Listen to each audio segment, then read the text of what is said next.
नमस्कार मैत्रिणींनो, वर्षा डिझायनरमध्ये तुमचं सर्वांचं मनापासून स्वागत। या व्हिडिओमध्ये पेपर पॅटर्न ठेवल्यानंतर ब्लाउज पीसवर ठेवताना आपण नेमक्या कोणत्या चुका करतो आणि पेपर पॅटर्न कसा ठेवायचा आहे आणि कशा पद्धतीने आपण कटिंग करायची ब्लाउजची हे पूर्ण सविस्तर समजून सांगितले। पूर्ण व्हिडिओ बघा, व्यवस्थित बघा, तर याच पद्धतीने ठेवून बघा आणि नंतर आपण ब्लाउज कटिंग करण्याची पद्धत बघूया। तर आता हे ब्लाउज पीस आपण 1 मीटर कपडा घेतलेला आहे, तो व्यवस्थित कुठे ठेवायचा आहे, कोणता भाग, कसा भाग ठेवायचा आहे हे समजून घ्या। आता हा ब्लाउज पीसची ही दिशा कोणती बाहीला वापरायची आहे आणि कोणती मागच्या भागाला वापरायची। आता ही बाहीला या दिशेनेच ही बाही ठेवायची, कोणत्याही ब्लाउजची असो। तर या दिशेने जर बाही ठेवली तर आपली बाही वरती येत नाही, बाहीला गोळा होत नाही, तिरपी बसत नाही, हाताला एकदम अशी सरळ बसते। तर याच पद्धतीने या ब्लाउज पीसवर आपण या पद्धतीने बाही ठेवली, तसंच करायचं आहे।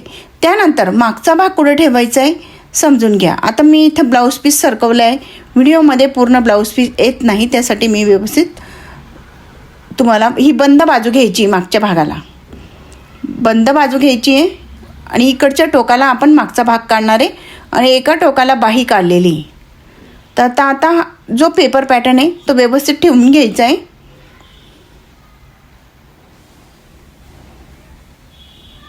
तर या पद्धतीने आपल्याला पाहिजे तसं आपण मार्किंग केलेलं आहे। आता पुढचा भाग, आता हे फोर्टक्स ब्लाउज आहे, पुढचा भाग आपण सरळच काढायचा आहे, तिरपा काढायचा नाही। कटोरीचा असो या फोर्टक्स असो, हे आपण जे पार्ट पेपर पॅटर्नवर ठेवलेले आहे ते काढलेले भाग आपण ठेवताना सुद्धा सरळच ठेवायचे। तिरपे ठेवले की आपला जो ब्लाऊज असतो तो व्यवस्थित बसत नाही, त्यासाठी हे भाग आपण सरळच ठेवून घ्यायचे आणि मग मार्किंग करायचं आहे। पुढचा भाग मार्किंग करताना आपण इथं काय करणार, थोडंसं अंतर सोडून 1/2 इंचचं आणि मग मार्किंग केलेलं आहे।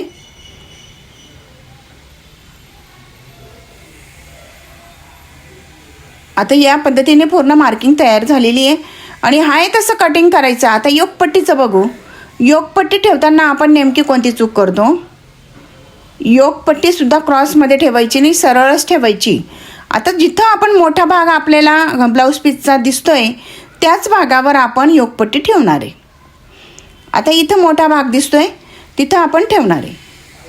जर ब्लाऊज पीस कमी असेल तर असं सिंगल तुम्ही कटिंग करून घ्या, नंतर दुसऱ्या कपड्याचा मध्ये योगपट्टीला कपडा लावा। जर जास्त असेल तर डबल घडी घ्यायची आहे आणि मग ती मार्किंग करायची आहे आणि मग कापायचं आहे। या पद्धतीने ब्लाऊजची कटिंग असावी। धन्यवाद।